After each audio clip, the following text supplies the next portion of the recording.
اپنی بیٹی کو صبر اور تحمل کی عادت ڈال دیجیے. اس کو یہ بتائیں کہ بیٹا حالات ہمیشہ ایک جیسے نہیں ہوتے, تمہیں صبر کر کے ہی زندگی گزارنی ہے. اور جب آپ یہ صبر کی تلقین کریں گے, صبر اتنی بڑی دولت ہے جو لوگوں کو, رشتوں کو جوڑنے میں کار فرما رہتی ہے. آپ سیرت رسول اٹھا کر دیکھیں, سیدہ کائنات سیدہ فاطمہ الزہرا رضی اللہ تعالی عنہا کتنا بڑا میکا ہے کہ نبیوں کے امام کی صاحبزادی ہیں, لیکن جب ادھر حضرت علی المرتضیٰ رضی اللہ تعالی عنہ کے پاس تشریف لے کر جاتی ہیں تو حالات ایسے ہیں کہ چکی بھی خود اپنے ہاتھوں سے پیسنی پڑتی ہے, اور چکی بھی خود چلا رہی ہیں, کندھوں پر مشکیزہ اٹھانے کی وجہ سے نشانات بھی بن جاتے ہیں, غربت بھی ہے, کبھی فاقہ ہے, کبھی جو ہے وہ کھانے کو میسر ہے.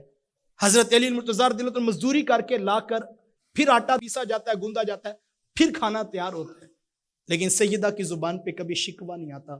یہ حضور کی تربیت تھی کہ بیٹا حالات جیسے بھی ہوں تم نے صبر کر کے دکھانا ہے.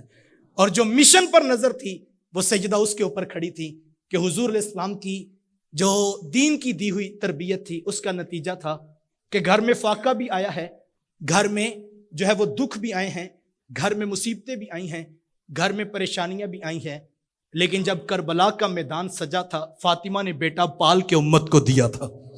جب منزل پر نشان بیٹی کا ہوگا اور بیٹی کو پتا ہوگا کہ میں نے اپنی اولاد کی تربیت کرنی ہے, یہ چیزیں نہیں, اصل تو یہ میری اولاد ہے جس کو میں نے نکھار کے دینا ہے, تو حالات تلخ بھی ہوں گے تو بیٹی صبر کر کے برداشت کر کے حالات کا جو ہے وہ مقابلہ کرے گی. اپنی بیٹیوں کو صبر اور تحمل کی عادت دیجیے, اور یہ اتنی بڑی چیز ہے, یقین جانیے. میں پچھلے میری عادت ہے, کچھ مزاج ایسا ہے کہ جب ہمارے دوست بیٹھتے ہیں تو میں کچھ نہ کچھ چیزیں شیئر کرتا رہتا ہوں.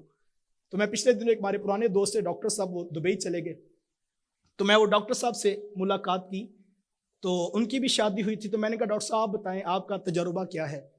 تو وہ کہنے لگے کہ میں تو پہلے دن صرف اپنی گھر والی کو ایک ہی بات کا تقاضا کیا, اور میں نے کہا کہ مجھے صرف صبر اور تحمل چاہیے. خواہش آرزو بات مانی جائے گی, لیکن صبر اور تحمل کے ساتھ, جلدی نہیں کرنی. میں ایک جوائنٹ سسٹم میں رہتا ہوں, اور ایسا نہیں کہ آپ کے ہر حکم پر میں فیصلہ کر لوں گا. صرف ڈیلے کیا جائے, چیزوں کو ارینج کریں گے, مینج کریں گے, اور یقیناً پھر نتائج آپ کی مرضی کے مطابق بھی نصیب ہوں گے.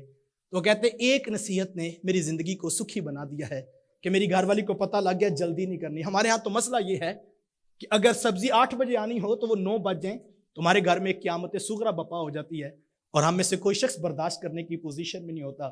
کاش ہم یہ بات سمجھیں کہ حالات کوئی بھی ہو سکتے ہیں. ہر روز کھانے کی چیزیں میسر ٹائم پہ آتی ہیں, کبھی نہیں بھی آتی ہیں.